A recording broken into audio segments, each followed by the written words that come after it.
Film berawal dari salah satu komplek perumahan yang bernama Jin Residence yang ada di salah satu kota di Jepang. Saat itu tampak sekumpulan ras terkuat di bumi tengah berbincang-bincang mengisi hari libur dan mengawasi anak-anak mereka bermain. Tak lama kemudian, karena bermain di luar banyak kendaraan yang lewat dan para ibu-ibu masih punya pekerjaan rumah, akhirnya anak-anak pun diminta bermain di dalam rumah salah satu dari mereka, sebut saja namanya Susi. Setelah masuk ke dalam rumah, Susi mendapati bahwa cemilan dan minuman di rumahnya sudah habis.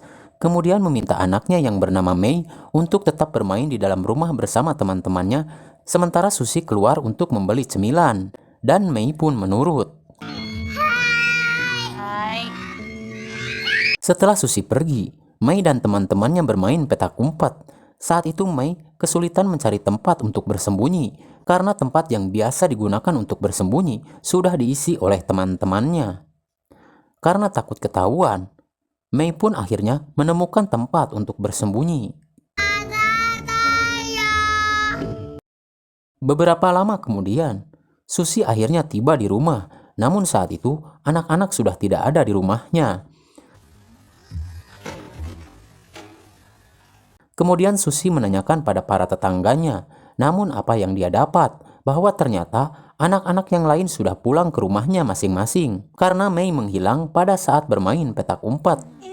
Mendengar hal itu, tentu saja Susi merasa semakin khawatir. Bahkan setelah ibu-ibu menanyakan keberadaan Mei pada seluruh penghuni komplek lewat grup WA, tak satupun orang yang melihat Mei. Kemudian Susi mengabarkan hal tersebut pada suaminya yang bernama Suzuki yang bekerja jadi petugas medis di rumah sakit. Hingga pada sore harinya, saat Suzuki pulang, sudah ada petugas polisi di rumahnya yang mencoba untuk membantu mencari Mei karena sampai saat ini Mei belum juga ditemukan. Mei wa nani ka wakarimashita ra sugu ni go renraku shimasu. Karena kejadian itu, Susi tampak merasa syok dan ketakutan akan terjadi sesuatu yang buruk menimpa anaknya. Hingga saat Suzuki mencoba untuk menenangkan Susi dengan memberinya segelas teh. Tanpa sengaja, Susi menumpahkannya. Kemudian menggulung taplak meja yang kotor itu untuk dicuci. Namun saat memasukkan taplak meja tersebut ke dalam mesin cuci, Susi seperti melihat ada yang aneh di dalam mesin cuci. Dan pada saat Susi mengeceknya, Susi langsung berteriak histeris hingga membuat semua tetangganya keluar rumah. Karena ternyata Susi menemukan Mei tewas di dalam mesin cuci karena kehabisan nafas.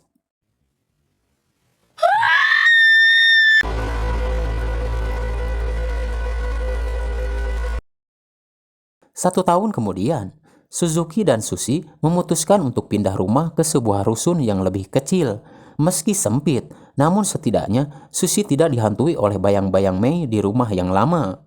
Bahkan selama setahun, Susi mencuci baju di wastafel karena trauma melihat mesin cuci.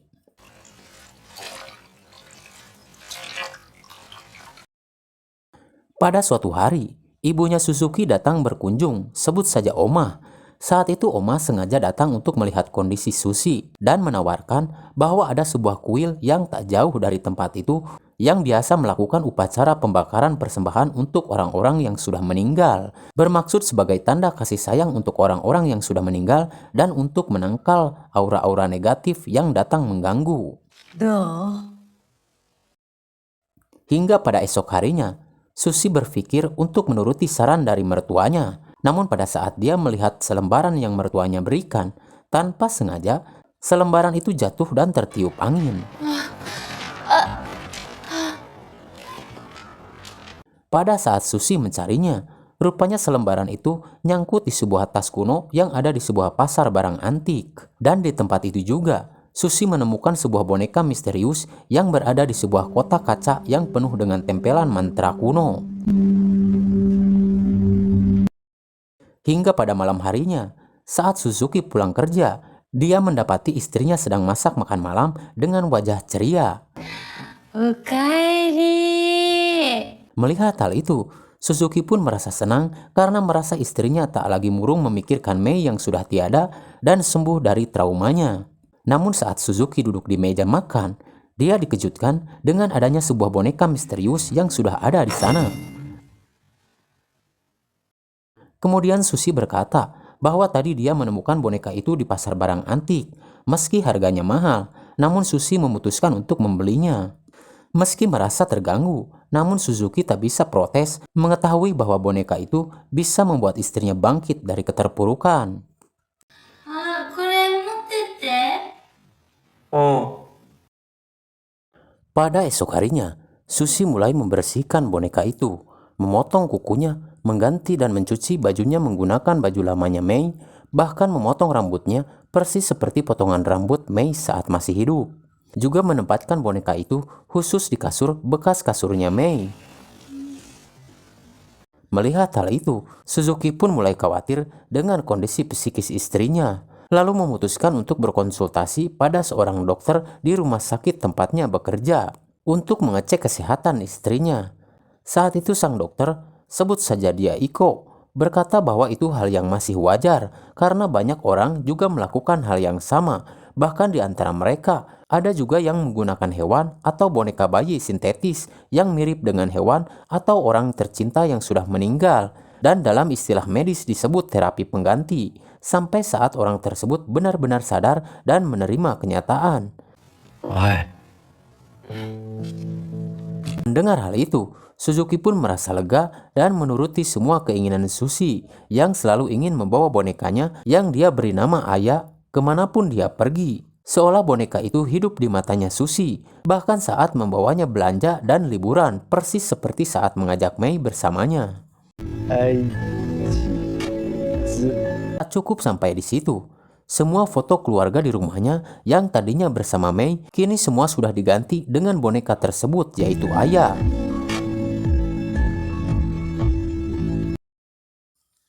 Hingga pada suatu hari, saat Suzuki tengah bekerja, tiba-tiba dia didatangi oleh Susi yang mengabarkan kabar gembira bahwa setelah kegiatan pengemperudan kembali normal jadi 3 kali sehari, kini Susi tengah hamil lagi. Mendengar hal itu, tentu saja Suzuki pun merasa sangat bahagia.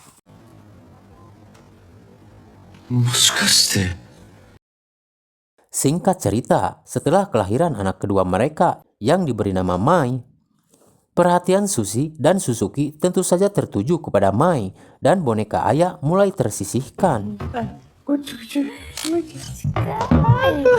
Bahkan seiring waktu, foto-foto keluarga yang ada di rumah kini berganti lagi menjadi bersama Mai. Dan sejak saat itu, keanehan-keanehan mulai terjadi. Mulai dari Mai yang sering menangis tanpa sebab setiap ditidurkan bersama boneka Aya. Bahkan pada suatu hari, Mai tiba-tiba menangis karena posisi boneka yang tadinya tidur di samping Mai kini berpindah menjadi berada di atas Mai dengan posisi seperti tengah mencekik lehernya Mai. Ditambah pada saat Susi mengangkat Mai dari tempat tidurnya, Susi menemukan gulungan rambut panjang yang mengikat lehernya Mai.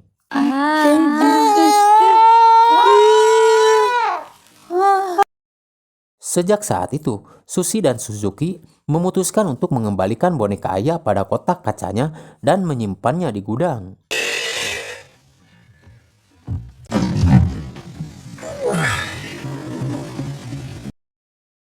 Lima tahun kemudian, kini Mai sudah masuk sekolah TK dan pada suatu hari saat pulang sekolah, ketika masuk ke dalam rumah, Mai tidak sengaja menjatuhkan kelereng mainannya ke lantai hingga berhamburan.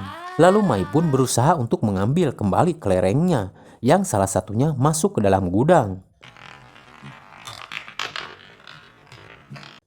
Tanpa sengaja, Mai menemukan boneka Aya. Dengan polosnya, Mai langsung membawa boneka Aya kepada ibunya untuk meminta izin agar Mai boleh memainkannya.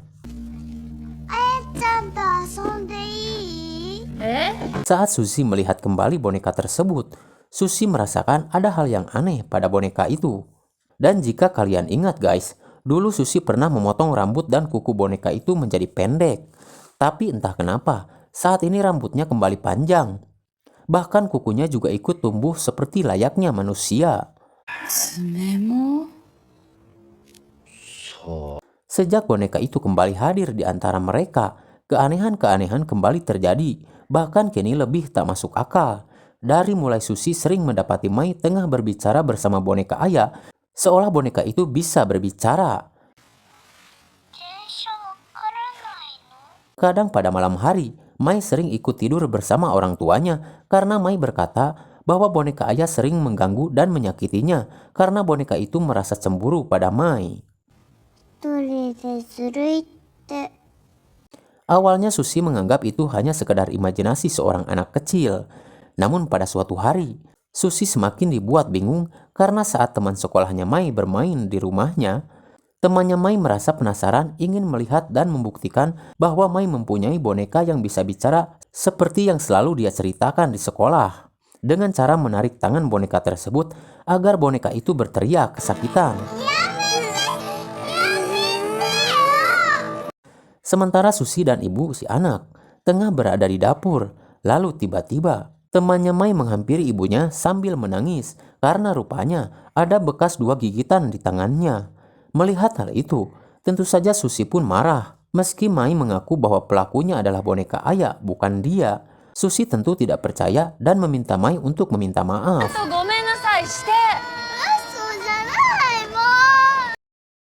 Dan pada esok harinya, Susi diminta guru sekolahnya Mai untuk menemuinya. Saat itu sang guru menunjukkan hasil gambar yang dibuat oleh Mai kepada Susi.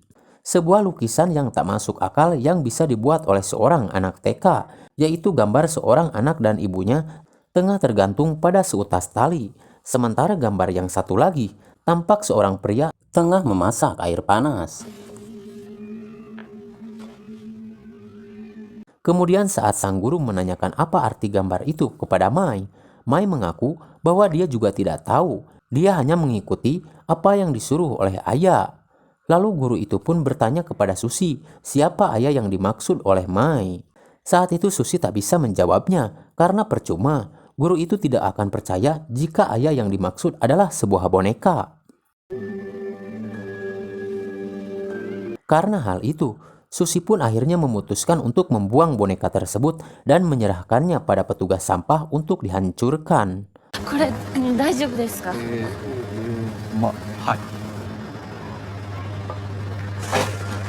Namun beberapa lama kemudian, lalu Susi dibuat penasaran dengan bunyi alarm dari petugas damkar. Dan saat Susi melihatnya, Susi dikejutkan bahwa ternyata ada seorang petugas sampah yang terhimpit mesin pres.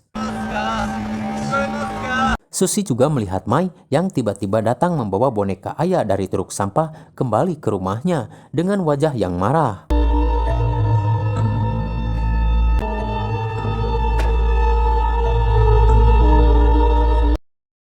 Pada sore harinya, saat turun hujan, Mai mengajak ibunya untuk bermain petak umpet. Meski merasa lelah dengan semua kejadian yang masih belum dia pahami, Susi pun menuruti kemauan Mai dan mulai mencarinya. Baru saja Susi keluar dari dapur, tiba-tiba pintu dapur tertutup dan tampak Mai yang melakukannya. Padahal jelas-jelas tadi Mai masuk ke dalam kamar. Setelah itu ada bayangan seorang anak kecil yang berlari dan masuk ke dalam kamar. Dan pada saat Susi mengikutinya ke kamar, tampak ada seorang anak kecil tengah bersembunyi di balik selimut. Merasa bahwa itu adalah Mai, Susi pun berkata bahwa permainan sudah berakhir karena Susi sudah menemukan Mai. Namun saat Susi membuka selimut itu, tidak ada Mai di sana, begitu juga di bawah ranjang. Lalu tiba-tiba ada sosok yang menginjak tubuh Susi hingga dia terjatuh ke lantai. Namun sekali lagi, Susi tidak melihat Mai yang berlari. Sementara dari belakang, muncul sosok di balik selimut yang berlari ke arah kamar mandi.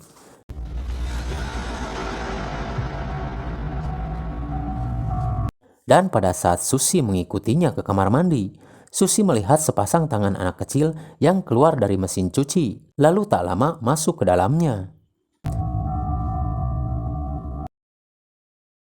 Dan saat Susi melihat ke dalam mesin cuci tersebut, tiba-tiba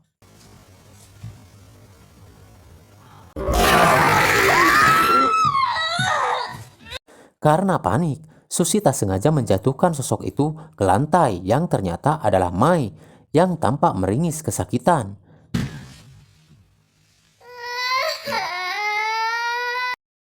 Karena hal itu, Susi langsung membawa Mai ke rumah sakit.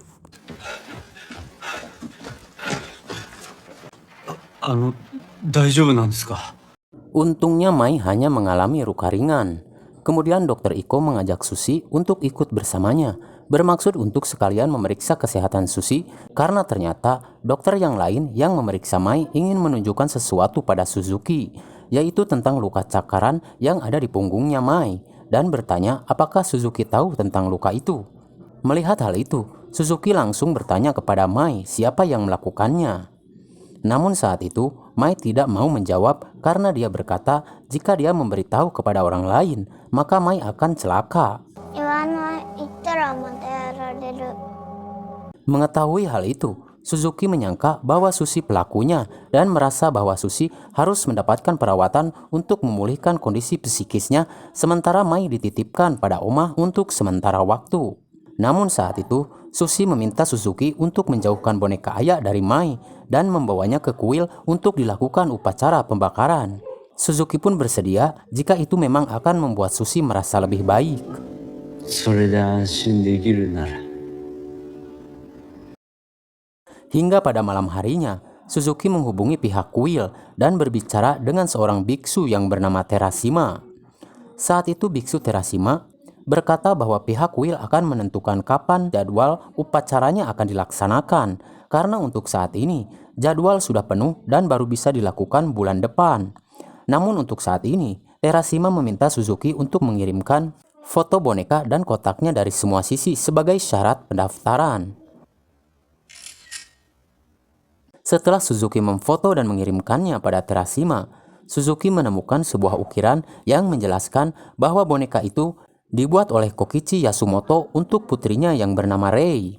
Karena penasaran, Suzuki pun mencari informasi tentang Kokichi Yasumoto di internet dan mendapatkan sebuah artikel yang menjelaskan bahwa Kokichi Yasumoto adalah seorang pengrajin boneka yang aktif dari awal era Showa, yang dikenal sebagai ahli kerajinan yang menggabungkan teknik dari boneka realistis dan boneka Ichimatsu, yang tinggal di sebuah desa bernama Desa Izumichi, distrik Kurakawa, Niigata. Dan boneka itu khusus dibuat untuk putri tunggalnya yang bernama Rei dan menjadi boneka kesayangannya.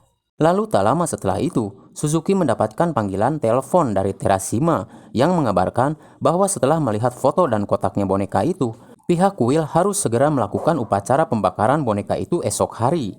Karena pihak kuil sadar bahwa boneka itu berbahaya, jadi harus segera ditangani. Dan pihak kuil meminta agar boneka itu disimpan di dalam kotaknya sebelum pihak kuil mengambilnya esok hari. Mendengar hal itu, Suzuki mulai khawatir pada Mai dan ibunya. Tanpa buang waktu, Suzuki pun tancap gas menuju rumah ibunya. Sementara itu di tempat yang dia tuju, Oma baru saja menidurkan Mai di kasurnya. Setelah itu Omah pergi untuk menonton TV. Namun saat Omah mengambil air minum, tiba-tiba tampak Mai tengah duduk di kursi. Lalu saat Omah membuka kulkas, Mai malah naik ke punggungnya Omah. Merasa bahwa itu adalah Mai, Omah pun membawa Mai untuk kembali tidur di kamarnya. Namun saat membuka pintu, Omah melihat Mai tengah terlelap di kasurnya. Dan ternyata Omah dibuat terkejut dan ketakutan karena ternyata sosok yang naik ke punggungnya adalah boneka Aya. Merasa ada yang aneh dengan boneka itu, Omah pun memutuskan untuk menyimpannya di gudang sambil menceritakan apa yang baru saja terjadi pada Suzuki. Saat itu Suzuki berkata bahwa Omah tak perlu khawatir karena besok akan ada orang dari pihak kuil yang akan mengambil boneka itu untuk upacara ritual pembakaran. Namun sesaat setelah Omah menutup teleponnya, Omah mendengar ada suara aneh dari dalam gudang, dan saat dicek, rupanya itu hanya suara mesin penyedot debu yang tiba-tiba menyala dan menabrak pintu. Namun setelah itu, Omah dibuat terkejut karena boneka Aya juga sudah tidak ada. Saat mengecek ke kamarnya Mai, Omah semakin terkejut karena Mai juga sudah tidak ada di tempat tidurnya. Dengan penuh kepanikan, Omah berusaha mencari Mai, lalu bertemu dan bertanya pada seorang yang kebetulan lewat. bahwa Oma tengah mencari seorang anak perempuan kecil dengan boneka kesayangannya. Namun orang itu berkata bahwa dia hanya melihat dua orang anak kecil tengah berjalan di sebuah jembatan tak jauh dari tempat itu. Tanpa buang waktu, Oma pun langsung ke sana. Setelah tiba di jembatan, Oma kembali dibuat khawatir saat melihat Mai tengah duduk di atas pagar jembatan. Lalu ini yang terjadi. Sementara itu Suzuki baru tiba di rumah Oma dan mendapati bahwa Oma dan Mai tidak ada di sana. Mai! Okasa! Tak lama kemudian, muncul Mai bersama bonekanya dengan mulut penuh dengan noda merah seperti noda darah. Oba-chan wa? Setelah itu datang mobil polisi yang mengantar Oma. Setelah masuk ke dalam rumah, Oma menceritakan semua yang terjadi, bahwa saat Oma berusaha untuk menyelamatkan Mai, tiba-tiba ada yang menyerangnya hingga Oma tak sadarkan diri. Kemudian seorang petugas polisi menunjukkan hasil rekaman CCTV di tempat kejadian yang membuat Suzuki semakin yakin bahwa boneka itu benar-benar berbahaya.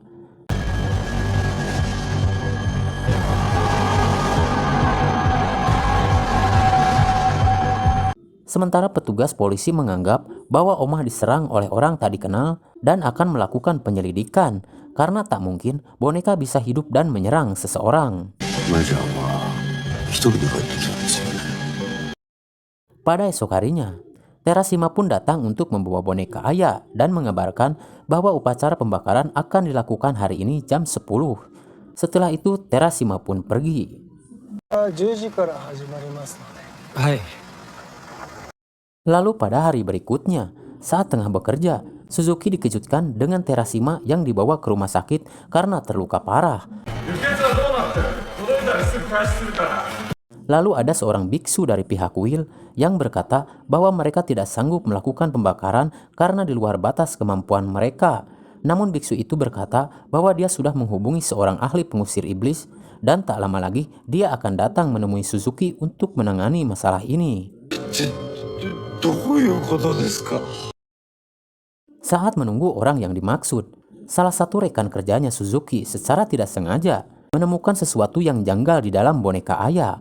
Lalu saat dicek, Suzuki menemukan sebuah gigi anak kecil yang keluar dari mulut boneka Aya. Karena penasaran, Suzuki memutuskan untuk melakukan pengecekan dengan menggunakan mesin X-ray yang ada di rumah sakit. Dan setelah itu, Suzuki dan rekannya, juga Sushi yang baru saja datang, dibuat terkejut karena ternyata boneka itu memiliki struktur tulang dan tengkorak manusia normal. Lalu tak lama kemudian, orang yang menangani boneka itu pun datang, dia bernama Kanda, dan langsung menemui Suzuki dan Sushi yang saat itu langsung mengajak mereka ke suatu tempat untuk menemui seorang kolektor boneka guna memverifikasi dan mencari tahu sejarah dan asal-usul boneka tersebut untuk menentukan langkah apa yang harus diambil.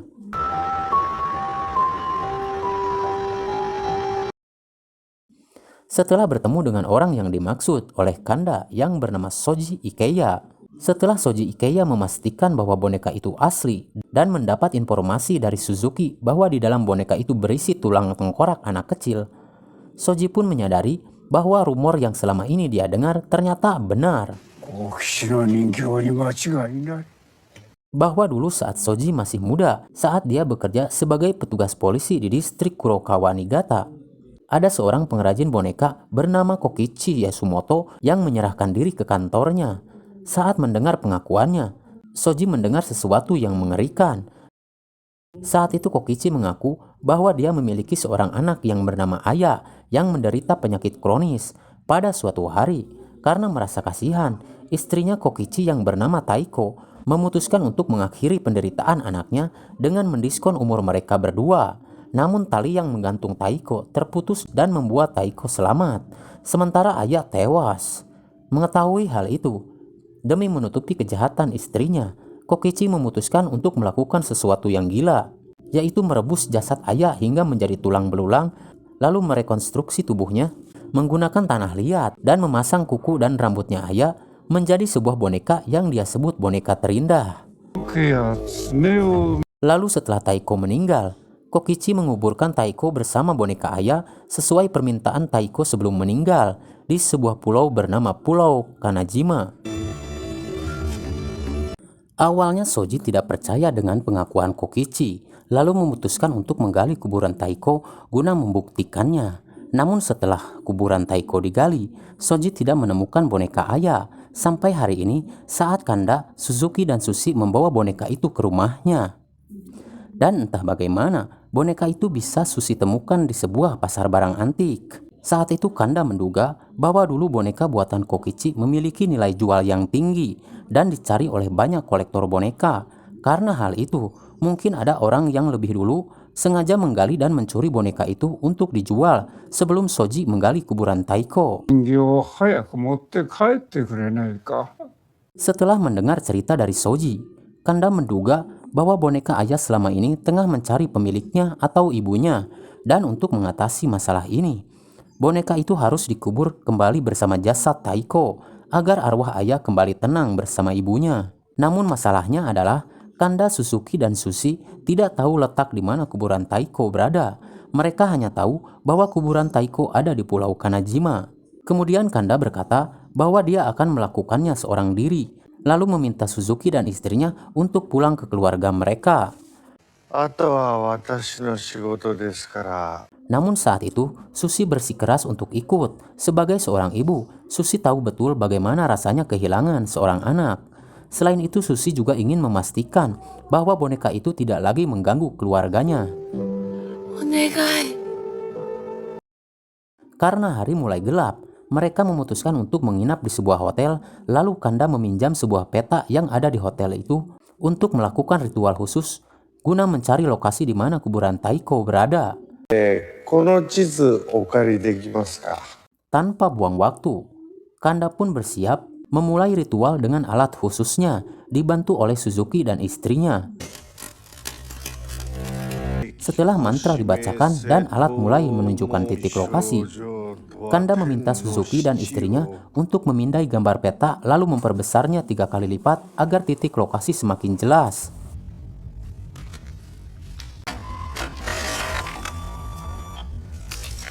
Dan pada saat ritual terakhir untuk menentukan titik pasti lokasi kuburan Taiko berada, tiba-tiba terjadi gempa hebat hingga membuat semua sesajen dan peralatan berantakan.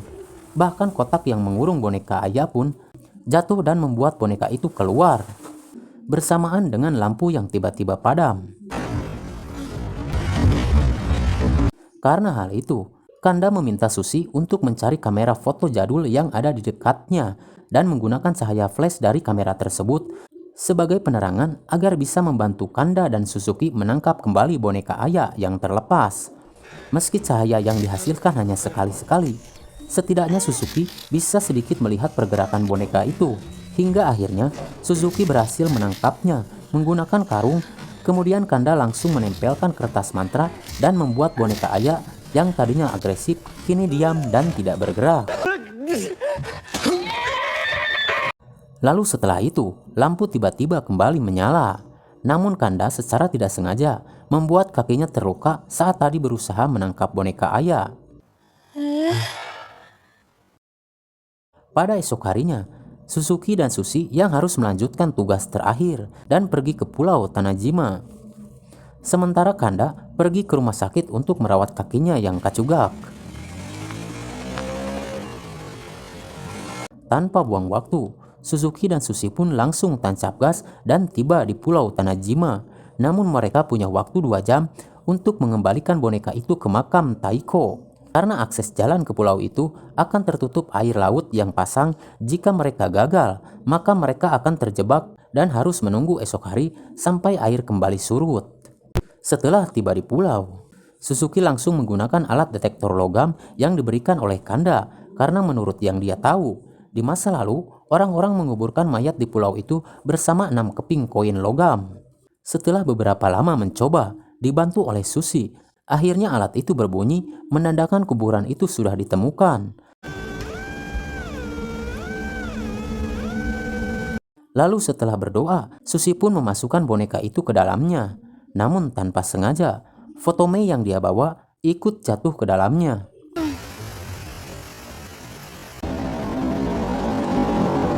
hingga Susi pun berusaha untuk mengambilnya kembali. Meski Suzuki berusaha mencegah, namun Susi tetap memaksa hingga Susi juga ikut terjatuh ke dalamnya. Dan setelah Susi berhasil mendapatkan kembali foto Mei, tiba-tiba kertas mantra mulai terbakar. Lalu setelah itu, karena hal itu, Susi berusaha untuk keluar dari dalam peti. Namun boneka ayah berusaha untuk menarik kaki Susi. Untungnya Suzuki berhasil membantu Susi untuk keluar dari peti dan langsung menutup peti itu.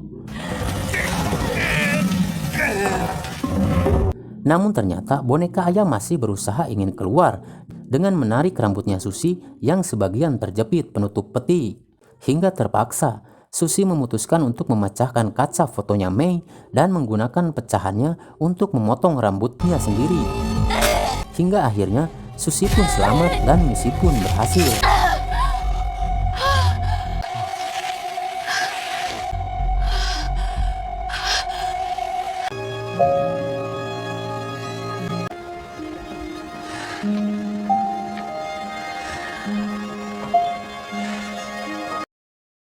Singkat waktu, Suzuki dan Susi kembali ke rumah dan mendapati bahwa Mai juga ada di sana. Melihat ibunya pulang, Mai langsung memeluk ibunya. Namun lama-kelamaan, Susi merasa bahwa pelukan Mai terlalu kuat dan membuatnya sulit bernapas. Dan pada saat Susi melihat wajah Mai menggunakan cermin, rupanya itu adalah arwahnya ayah yang entah kenapa bisa keluar dari kuburan ibunya. Sementara Suzuki melihat ada yang aneh di dalam mesin cuci. Dan pada saat melihatnya, Suzuki melihat Mai yang terjebak di dalamnya. Tanpa buang waktu, Suzuki pun berusaha untuk membebaskan Mai dengan cara memecahkan kacanya. Hingga Suzuki berhasil, namun saat Suzuki mengangkatnya dari mesin cuci, ternyata itu bukan Mai, tapi arwahnya Mei, yang langsung mengajak Suzuki untuk menolong ibunya dari genggaman arwahnya ayah. Setelah itu arwahnya Mei mengajak arwahnya ayah untuk pergi dan tidak mengganggu orang tuanya yang sudah memiliki pengganti mereka, yaitu Mai. Lalu setelah itu mereka pergi dan menghilang.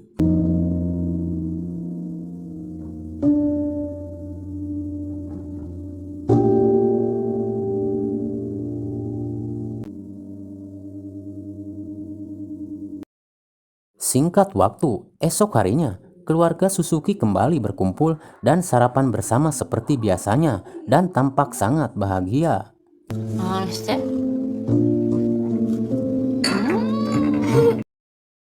Di akhir film, karena sudah lebih dari seminggu, Suzuki dan Susi tidak bisa dihubungi.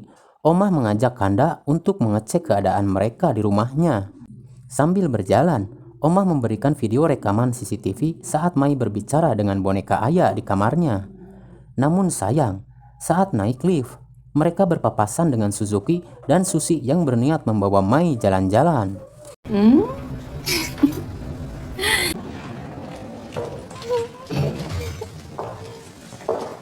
Hingga saat tiba di rusun mereka, Omah dan Kanda tidak menemukan Suzuki dan Susi di sana.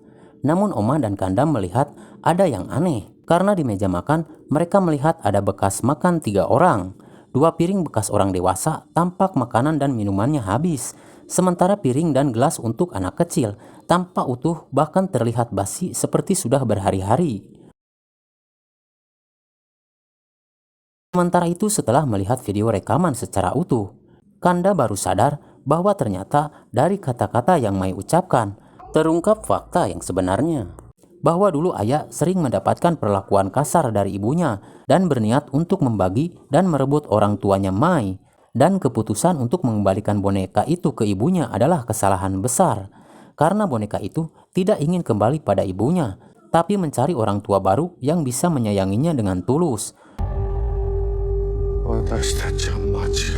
Dan benar saja, saat Suzuki dan Susi melewati mobilnya Omah, saat itu Mai berusaha untuk memanggil-manggil ayah dan ibunya. Namun Suzuki dan Susi tampak tak peduli, seolah tidak melihat dan mendengarnya. Karena ternyata yang bersama mereka selama seminggu ini adalah bonekanya ayah, yang dalam penglihatan Suzuki dan Susi adalah Mai.